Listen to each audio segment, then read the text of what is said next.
नमस्कार, मी किरण. ग्लोबल महाराष्ट्र 24 न्यूजच्या बुलेटिनमध्ये आपलं मनपूर्वक स्वागत. गावखेड्यातील महिलांना विचारा 1500 रुपयांची किंमत.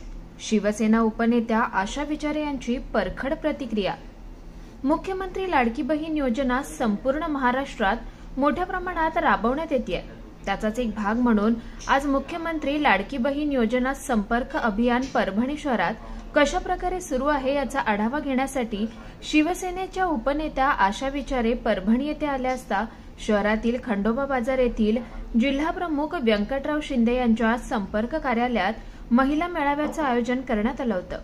यावेळी प्रमुख उपस्थिती म्हणून पक्ष निरीक्षक सुभाष साळुंखे, संपर्क प्रमुख माजी खासदार सुरेश जाधव, आयोजक जिल्हाप्रमुख व्यंकटराव शिंदे, जिल्हाप्रमुख मागासवर्गीय विभाग धम्मदीप रोडे, महानगर प्रमुख नितेश देशमुख, गीता सूर्यवंशी, उद्योग आघाडी अध्यक्ष किरण मानवतकर, प्रभाकर कदम, राजू शिंदे, गणेश सूळ, संजय पौळ, अॅडव्होकेट सुवर्णा देशमुख, शहर प्रमुख सिंधू चौधरी, बोरीकर ताई, झाडेताई, गणेश सूळ, हज्जूभाई शेख, मोबिन, दत्ता काकडे, निखिल गवळे, अशोक करहाळे यासह मोठ्या संख्येने शिवसेनेचे पदाधिकारी व सर्व समाजातील लाभार्थी महिला मोठ्या संख्येने उपस्थित होत्या.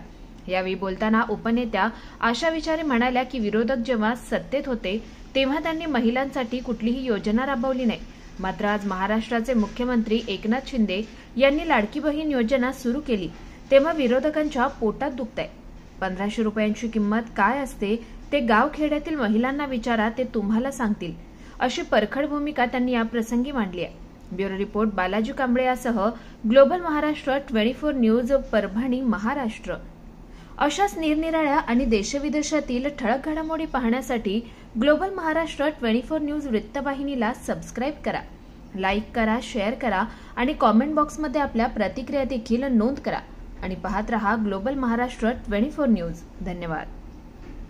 1500 रुपयाची किंमत त्यांना काय समजणार? माझ्या गावखेड्यातल्या महिलांना विचारा 1500 रुपयाची किंमत काय असते. आज तुम्ही देऊ शकत नाही. आज तुम्ही स्वतः लुळे आहात, पांगळे आहात, तुमचे कान नाही आहेत, तुमचे डोळे शाबूत नाही आहेत. तुमच्या आजूबाजूचे जे भोंगे वाजतात ते रोज सकाळी उठून एक भोंगा वाजतोच आहे.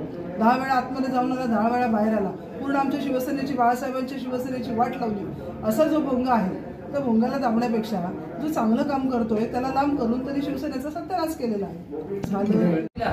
आमच्या परभणी विधानसभेचे जे नवनिर्वाचित खासदार रवींद्रजी वायकर साहेब या ठिकाणी आले होते. वायकर साहेबांनी सर्वांच्या साक्षीने या ठिकाणी सर्व माता भगिनींना आश्वासन दिले होते की शिवसेनेकडून परभणी विधानसभेला 5000 सिलाई मशीन आम्ही वाटप करणार आहोत आणि त्या अनुषंगाने आज आम्ही या ठिकाणी या सर्व महिलांचे जे काही त्या सिलाई मशीनच्या बाबतीमध्ये त्यांचे काही ट्रेनिंग असेल, त्यांना जे काही 8 महिन्याचं प्रशिक्षण असेल, या सर्व बाबी डोळ्यासमोर ठेवून संबंधित जे कर्मचारी होते त्यांना सोबत घेऊन त्यांच्या विचारांनी हे सर्व फॉर्म आम्ही भरून घेण्याचं काम या ठिकाणी केलेलं आहे. जवळपास 2 ते 3000 महिला या ठिकाणी आलेल्या होत्या.